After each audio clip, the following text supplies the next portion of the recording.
6:24, and it's time to take a look at your money. For many people, gold is typically associated with jewelry and other high-end luxury items. But for decades, people around the world have also used gold as a form of investment. Last week, the price of gold reached an all-time record high of nearly $2,700 an ounce. Over the past 12 months, the price for an ounce of gold has risen by 45%. Now, financial advisor Mark Gravicheski joining us now on Zoom to break this down. Good morning, Mark. Morning, Devin. Good to see you again, as always. So, talk about why do investors use gold as an investment? Well, if you think about it, literally for centuries, gold has proven its ability to store wealth.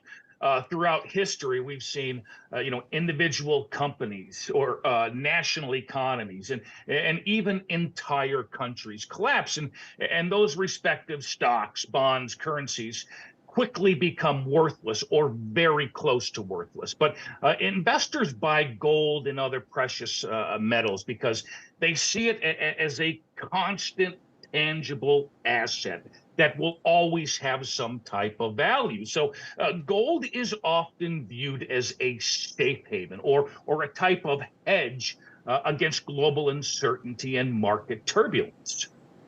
So, explain why have gold prices been rising so much over the past year?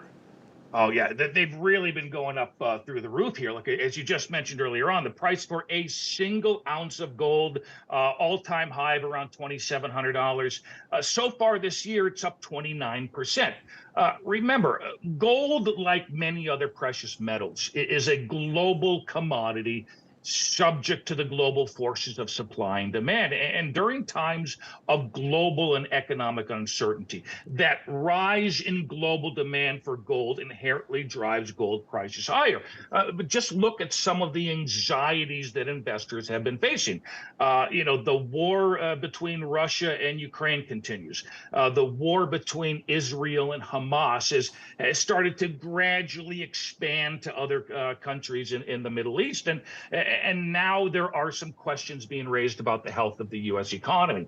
So all of this apprehension, all of this anxiety has many investors buying gold as a type of hedge against further uncertainty.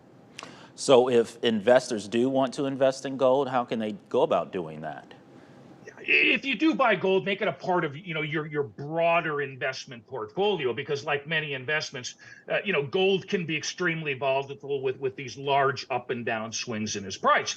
But unlike most stocks and bonds, gold doesn't pay any dividend or interest. Your gain or loss is based solely on the up and down movement in the price of gold. So if you're relying on a stream of dividends or interest payments to kind of help supplement your retirement or living expenses, gold won't provide that income stream.